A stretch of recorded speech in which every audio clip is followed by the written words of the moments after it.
Ребята, всем привет! Hello everyone! Today we are going to read. Сегодня мы будем читать. The name of the story is Без паники. Без паники. Don't panic.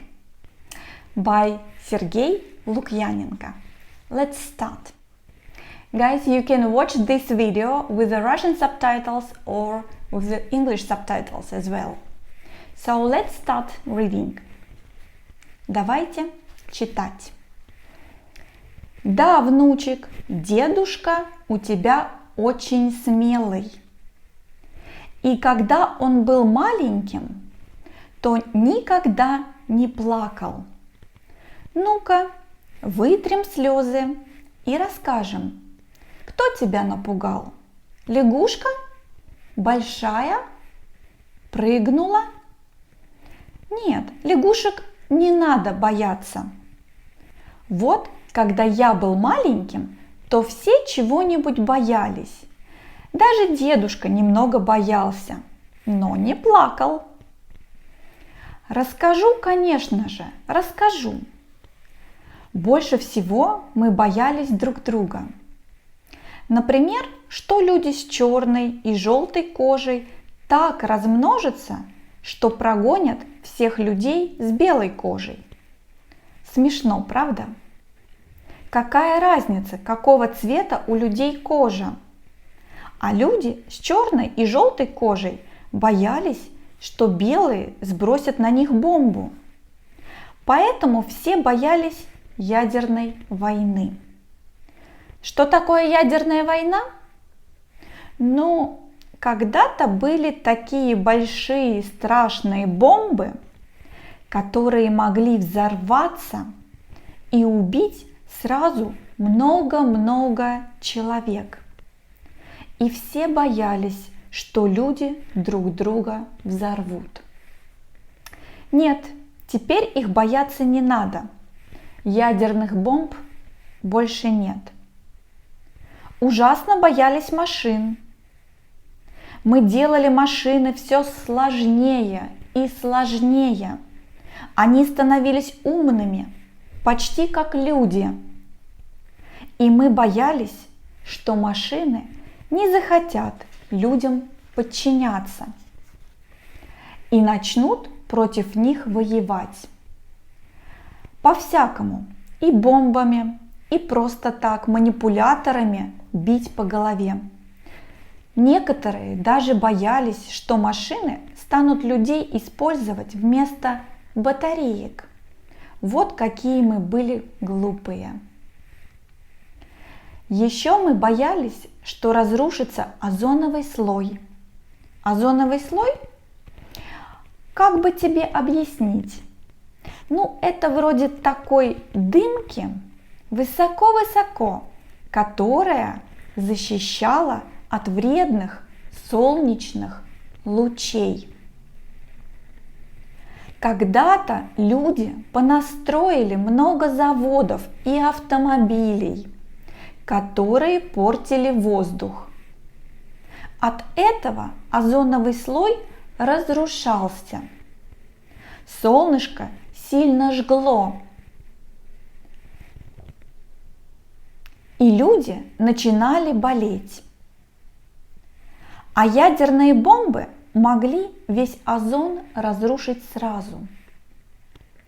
И мы очень этого боялись. Чего мы еще боялись? Болезней очень сильно боялись. Микробов и вирусов. Мы очень хорошо умели лечить болезни, а болезни очень хорошо умели не лечиться.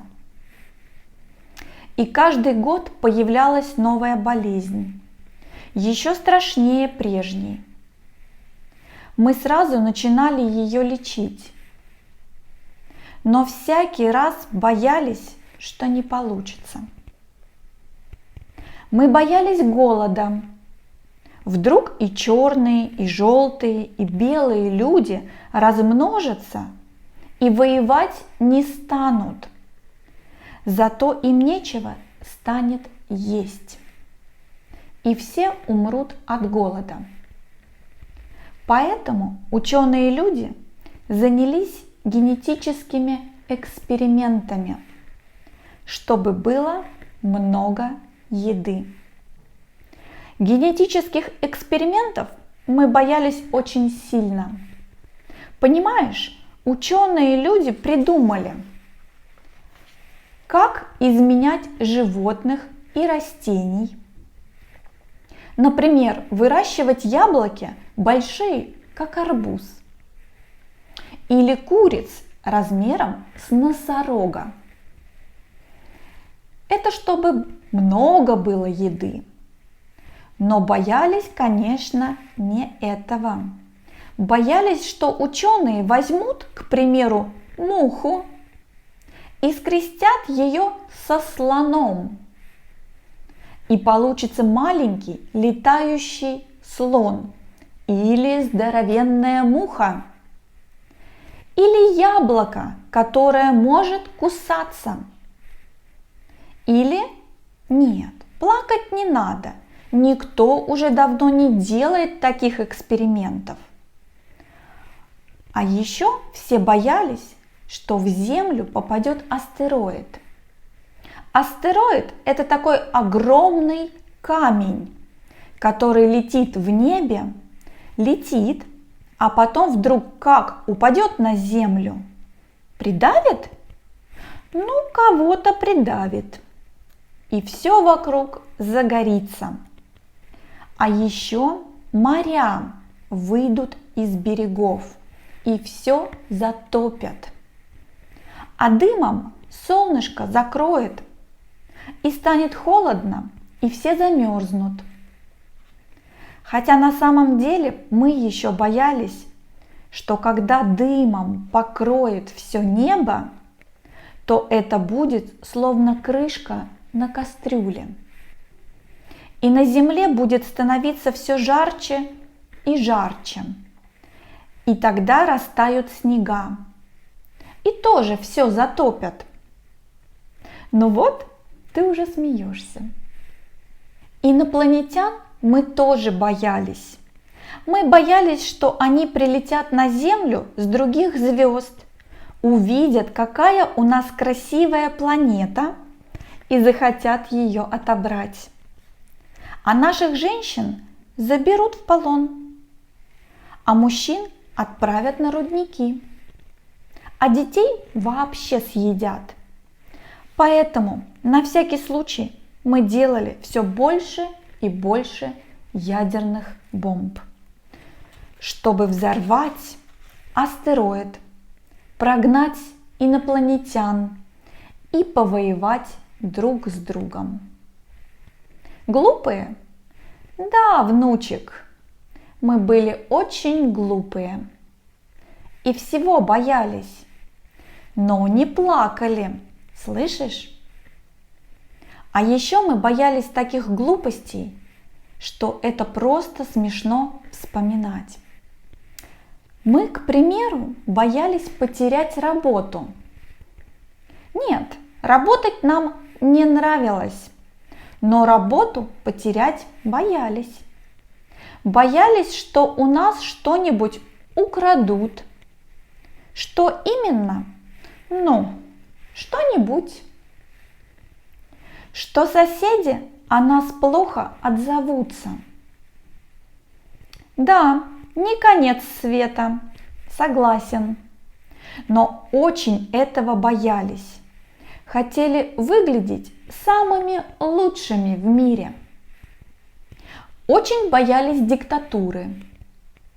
Диктатура – это когда кто-то один начнет всеми командовать и править жесткой рукой. Это называется страшным словом тирания. Вот такая трудная жизнь у дедушки была. Как мы перестали бояться? Ну, это получилось как-то само собой. Вначале люди принялись между собой воевать.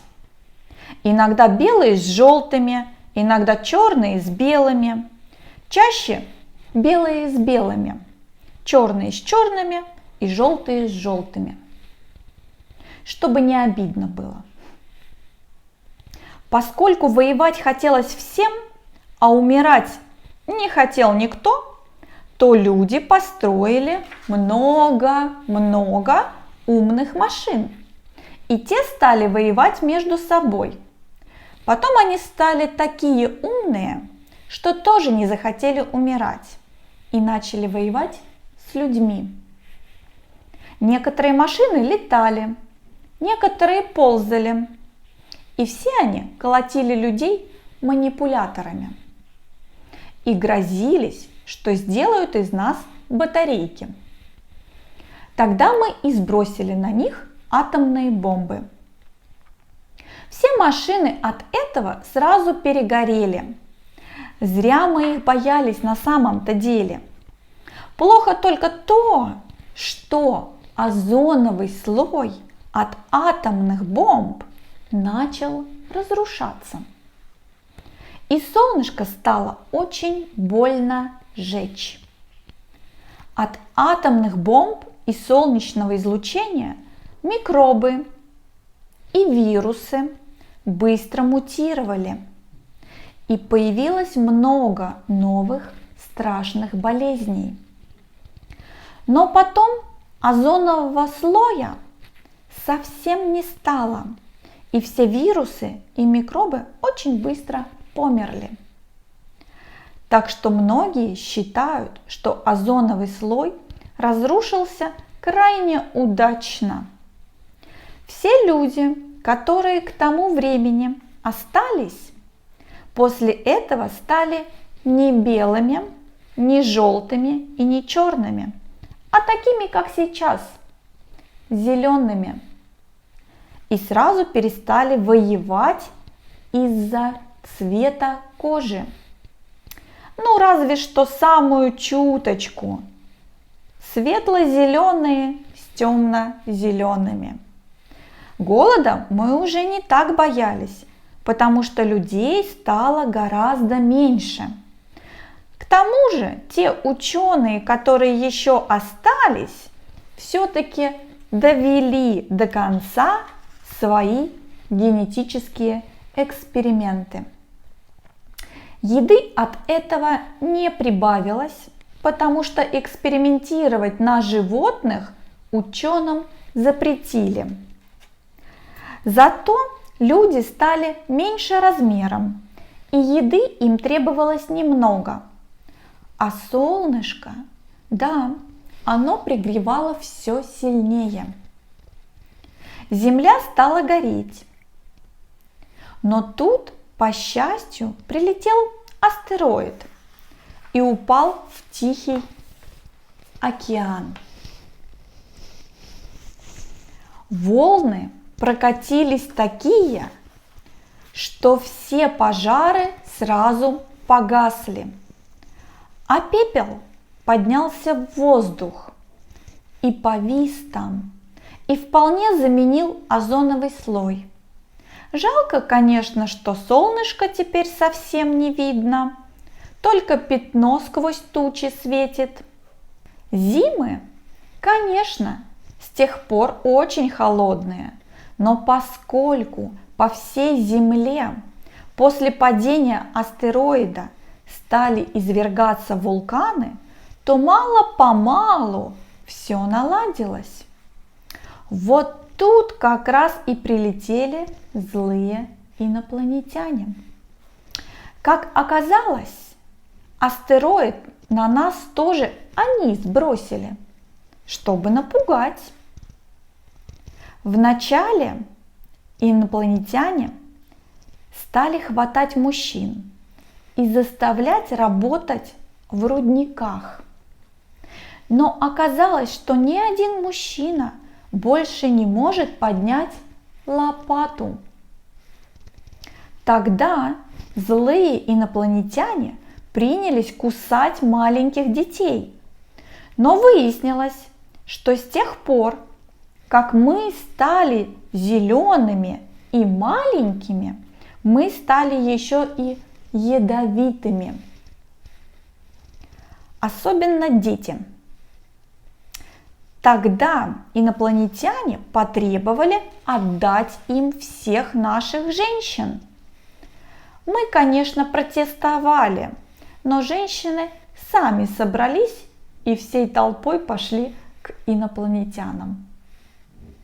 Вот тогда они и улетели. Все, кроме тех, которые сошли с ума, когда увидели наших женщин.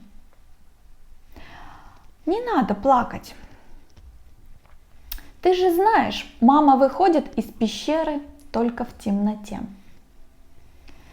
Всяких мелких глупостей, вроде увольнения с работы или воровства, мы тоже перестали бояться. Во-первых, никто теперь не работает. Во-вторых, воровать у нас нечего. Про то, что соседи о нас плохо подумают, мы и вовсе печалиться перестали. Кого волнует мнение этих тупых, злобных, светло-зеленых? Ну а насчет коварного диктатора, который установит тиранию, бояться просто смешно. Ты же знаешь, что если кто-то вырастет чуть выше других или станет чуть умнее, мы все вместе тут же идем его бить. Даже светло-зеленых готовы позвать на помощь. Так что с тех пор, внучек, мы перестали бояться. Стали очень смелыми и больше не плачем, даже увидев страшную лягушку.